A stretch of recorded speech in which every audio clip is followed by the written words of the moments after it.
Hi guys, I'm Dimension Jumper and today I'll be reviewing Spider-Man PS4, which was made by Sony Interactive Entertainment and made for the PlayStation 4 or PS4 for short. Now, this is going to be a two-part review. The first part I'm going to be reviewing mainly the main story of the game, and the second part being mainly about the DLC stories, which is about the city that never sleeps. So, the main story of this game is that Spider-Man has just basically stopped Wilson Fisk, aka the Kingpin, in his most recent crime or something. It doesn't really explain that much, I don't think. And then Wilson Fisk says that the city will go into chaos. So then, yeah, and they later then find about this thing called Devil's Breath, which it can either be a cure or a weapon, and that some dangerous people are after it. Mainly these guys called demons, who work for this guy called Mr. Negative. So yeah, and you can basically go around the city, basically helping people like you can do with Spider-Man, and yada yada yada, Spider-Man stuff, and yeah. And what I like about this game is that, like a lot of other games like Skyrim, Breath of the Wild, is that this game has its own open world. So, and the main open world in this game is New York. And what I like about this is that you can basically do a bunch of stuff before you even do the main storyline. So, for example, you can go around the city going and activating these certain towers that can be found at police stations. And what this does is that it will help you find different activities like crime, finding different packs, various landmarks you can take pictures of, and various other stuff. Now, within the game, you can fight different bad guys at these different landmark crime-based things. For example, one of the main ones is at Wilson Fisk's building constructions. And after you've beaten one, you'll have collected certain tokens. Now, the tokens in the game will help you require one of two things. One, a suit from Spider-Man's Rogue Gallery of Suits, and the other one is a gadget. Now, each of these things will kind of help you, but like the gadgets kind of like help more in the story. But with the suits, you can not only wear them throughout the story, but also you can will be given a specific ability. Now, each ability is very different. So, for example, this is an ability which you can basically web an entire bad guys at once, which is called Web Blossom. You've got the Iron Spider legs, which is with the MCU Spider-Verse. Well, not Spider-Verse, but MCU suit from the Iron Man. Gives Peter in Infinity War.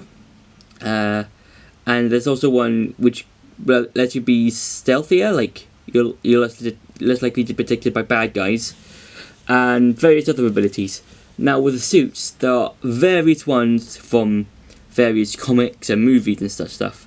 So you've got the suits you get from the different movies and comics are the noir suit, the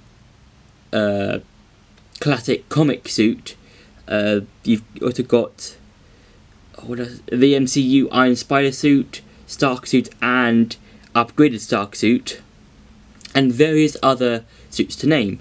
Now, I really like the suits because they add like more enjoyment to the game, because if you just stuck to one suit, the game might have been like a bit nonchalant, if I'm using that correctly. And what I like about the game is that you can basically just do a bunch of stuff and before you can even do the main story. And I really like the main story because throughout the game you get to meet a lot of characters from Peter's gallery of friends and villains and other stuff. So this game is takes place 8 years after Peter gets his abilities, and I think that's quite good because not only do not get like another origin story, like they did with Tobey Maguire and Andrew Garfield origin stories, but also with like how long it's been since Peter got his powers and how he's been struggling with his like superhero life and his normal life. Now, what I mean by this is that the place Peter lives in is this sort of run-down, sort of livable apartment, and also he's got a job with Dr. Octavius, who we'll find out later as Dr. Octopus, and he also has to take on the responsibilities of Spider-Man. And yeah, I think that's like a really good, well-balanced thing, because it's kind of like how the MCU version of Spider-Man does it, but obviously it takes place years after he's got used to his powers and whatnot. So yeah, so when you do find Mr. Negative, you find out that he's basically using the demons, which is his kind of like followers, sort of, and he's trying to get Devil's Breath so he can spread it around the city, and yeah, and you find out later that he's a friend of yours called Martin Lee, who works at Feast, where your aunt, well, not your aunt, where Aunt May works at. And then later you find out that you've been helping Octavius, help with these sort of, like, it's like kind of like how he's trying to like make these like arms move and limbs move and stuff. But in the end, he becomes Dr. Octopus. I'll just talk about later in the review. The characters I really enjoy. So Peter Parker I quite enjoy. MJ I quite enjoy. Miles Morales that you meet later in the game I quite enjoy. A lot of the other characters I quite enjoy. And now it's time for some gameplay. So the gameplay I think is really good, because unlike other Spider-Man games, you can basically swing on any of the buildings, but the higher you get, you won't be able to like swing onto buildings, because unlike any other, unlike the other Spider-Man games, like the Lego games, where they basically swing from any thing, you can only swing from buildings in this specific game. And yeah, and you can also like listen to J. Jonah Jameson's podcast, and I think that's quite nice, because you can basically listen to J. Jonah Jameson's voice, and it's kind of like difficult to concentrate. Well, okay, there we go. So I just saw from that J. Jonah Jameson had his own podcast, and you can basically listen to that and talk about like Spider-Man, and every now and again you will hear about a crime. Every now and again in certain districts, and I'll show you how good this is. So you can have different combos. So you can like basically take out the bad guys, and you can also grab like the things and basically just use certain abilities to stop the villains or the bad guys. And you also got different gadgets as well. So you've got like your you got your own full web shooters. And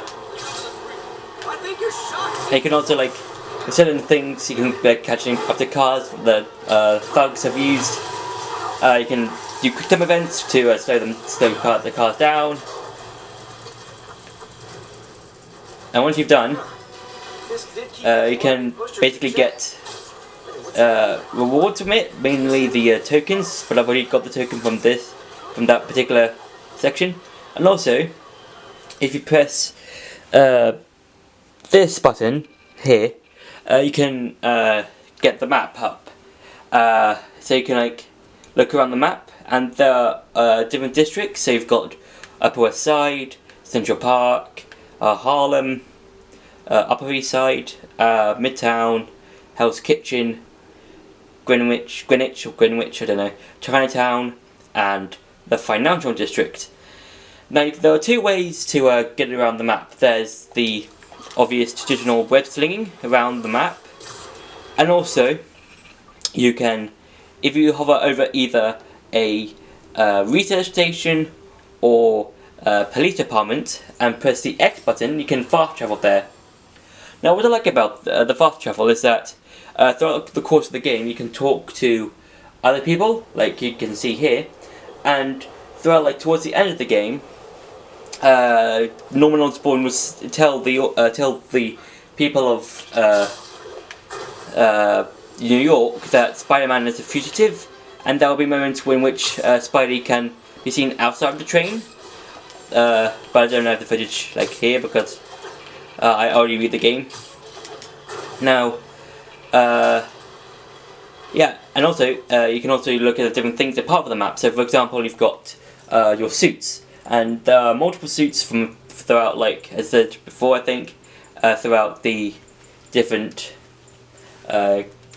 comics. So, for example, you've got the Noir suit, you've got the Scarlet Spider suit, you've got the Wrestler suit, and various other suits. Now, the suits from the movies are the Iron Spider suit from obviously Infinity War, Endgame, and Far From Home. You've also got the Web suit, which is the Sam Raimi suit from obviously the Sam Raimi trilogy. You've got the upgraded suit, and also, if I can find it, where is it? There it is. And the Stark suit.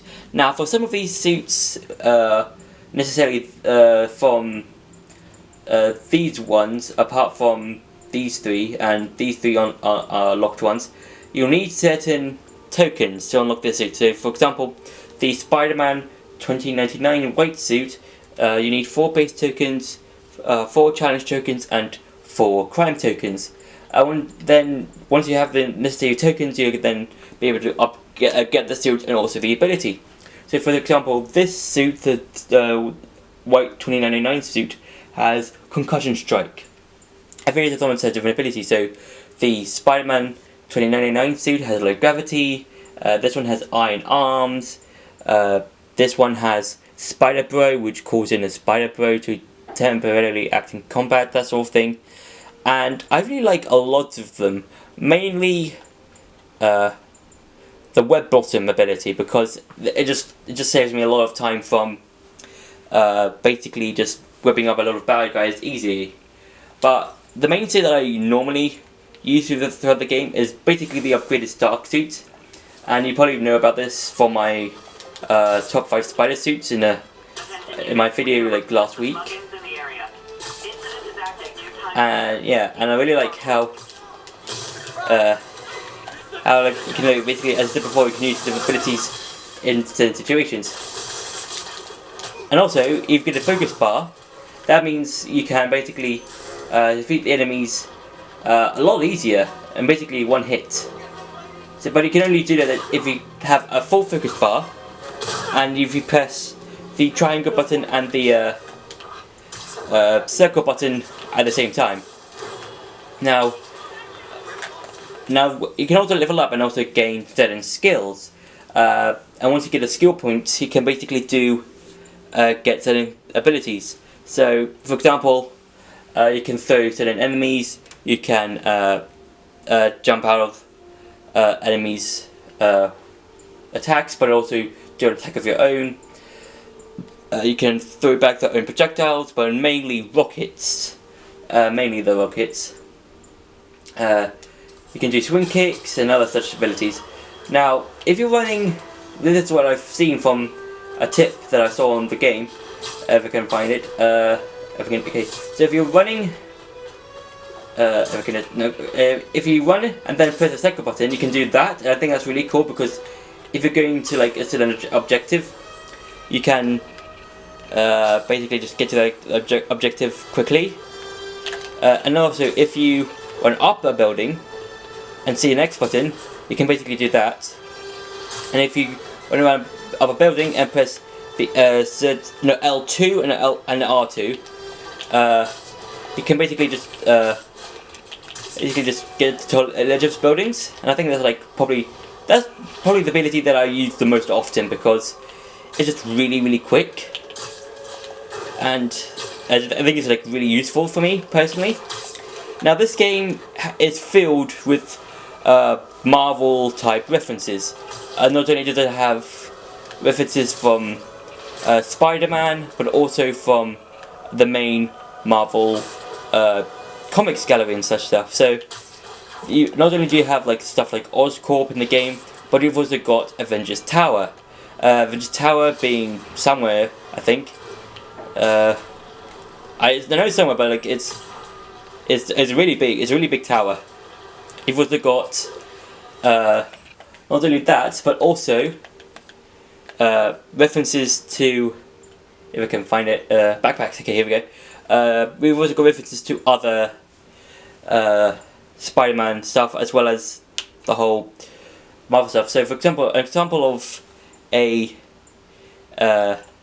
reference to a Marvel thing is used these electrician's gloves in my first fight with Electro.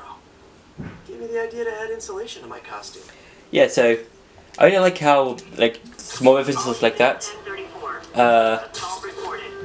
is used in the game, as well as the suits and the Marvel stuff, and yeah, and also I think it's when the game first came out. There was this guy who wanted to propose to his girlfriend, so he asked Insomniac to put the proposal in for his girlfriend in the game, but it got removed because his girlfriend left him for his brother. That's what I've heard. Anyway, which is really I felt sorry for the guy who lost his girlfriend and went for his brother, but yeah, life goes on. As that. Ooh, that's great. And as for the JJJ podcast, it can happen at any time. So yeah, So that's been the gameplay for the Spider-Man gameplay. Now time to go back to the review. So I'm going to be talking more about the characters. So the first things first is that Peter and MJ have broken up. So this isn't like the Sam Raimi movies or the Tom Holland's movies, in which Peter's in a relationship with MJ, and in this one it's basically they've split up because of kind of similar-ish reasons, mainly because of how MJ was always saved by Peter whenever he was Spider-Man, and it's kind of the complicated relationship sort of. And what I enjoy about this is that it just is not how oh, this thing happens and then they split up. It's because of how much responsibility Peter has as being Spider-Man, and I think that takes it really well. Now there's also Norman Osborn and Oscorp as well as Harry, but Harry is only referenced, and there are certain missions you can do in the game that are based around these things. Now in this game, Norman is running as mayor, and I do think this is a nice approach to Norman, because we don't really see him as a mayor. I don't think, not that I'm aware of, because we've always known him as this sort of scientist person who's been trying to run his company and trying to find certain ways and trying to make the world better. But as always, we will eventually know that will become the Green Goblin. Now I would like to see that in the sequel of Norman slowly becoming the Green Goblin. So, and then you get Dr. Octopus or Octavius before he becomes Dr. Octopus, if you know what I mean, because throughout the game, as I said before, Doc Ock has been trying to make these limbs by using the mind, and I think that's quite good because he's slowly becoming Dr. Octopus, and how he gets the arms, how he gets affected by the whole chip thing on the back of his head, and how Peter, who works for him in the game, gets like conflicted because he has to stop him, but he's trying to save him at the same time because he feels like Doc Ock is like a really good mentor to him, and how he's kind of like really conflicted between these two things. And also, you get to fight the Sinister Six, which I think is a really good idea for the game, because the Sinister Six we've only seen mainly in comics and maybe a couple of TV shows, but not like in a big game like this, because the Sinister Six is a really cool villain team made out of different villains from Spidey's Rogue Gallery. And in this game you've got Dr. Octopus, Mr. Sinister, not Mr. Sinister, Mr. Negative, the Vulture, Electro, the Rhino, and also... oh, who was the other one? Yeah, because you've got Doc Ock, Vulture, Electro, Mr. Negative, Rhino, and Scorpion. Yeah, Scorpion. Forgot about Scorpion. Yeah, and then basically had to take each one down, but Doc Ock eventually releases the Devil Breath. Now, this does affect Aunt May, and I think that's kind of like, again, as I said before with Doc Ock, it's kind of conflicting because at the end of the game, Peter has to either save his aunt, the person who's been taking care of him for like years, even since Uncle Ben died, but also he has to think he had to use the antidote that he's got to either save his aunt or save a bunch of people, because the dose that Peter has is only enough to save probably one person, but he's told that he has to, like, it can be made to make multiple doses to save more people from the Devil Breath attack thing. And yeah, but in the end he takes responsibility, and has multiple people saved, but in doing so letting his aunt sort of die in a way.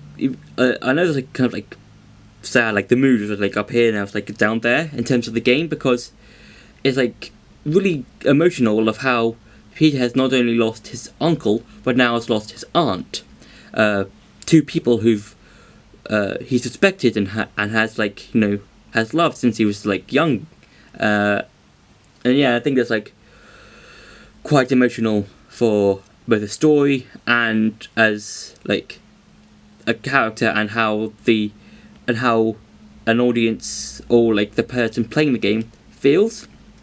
Now, this wouldn't be a sort of Marvel game without having a post-credit scene. Now, there are two in the game. The first one being Miles and Peter helping Peter moving back into his old apartment since he got evicted in the game. And later on in the game, MJ was trying to find out what happened to Harry or something like that, or to one of the people in the game. I think it's like the Doctor. I can't exactly remember the entire name, but something to do with the Doctor. And the second one, and basically later on, MJ gets a spider on her from the lab that she enters in, because it's all in Osborn's penthouse. And she gets a spider, and it somehow doesn't notice. I don't know. Maybe it just didn't move a muscle. It's like, I don't know. And also, then it bites Miles. He shuts off the powers to Peter, and then Peter then reveals to Miles that he is Spider-Man. And the second one, I'm really intrigued by, because throughout the entire game, we were told that Harry had moved to Europe to do some sort of travelling business thing. But then we later find out that he has this illness, and he's gone to Europe to go to the doctor. But actually, he's in this revitalizing tank thing, and Norman is trying to find a cure, and he puts his hand on the glass, and we get to see this sort of like gooey type liquid just putting on the glass. Now I would really like this to be Venom, and it will obviously be Venom in the sequel, and I'd like to see like how this not only will turn Harry into Venom, but also turn Norman into the Green Goblin, because of how Norman is trying to cure Harry, but Harry, it might eventually become Venom, and he might not survive without Venom, if you know what I mean. So my final verdict for the game is that it's really enjoyable. If you've got a PlayStation 4, I highly recommend buying this game and getting all the suits, and trying to play the main story. So yeah, that's been part 1 of this review. Next week I will be doing the City That Never Sleeps DLC pack. Hopefully I'll try and get it done by then. So yeah, that's been part 1 of my Spider-Man PS4 review.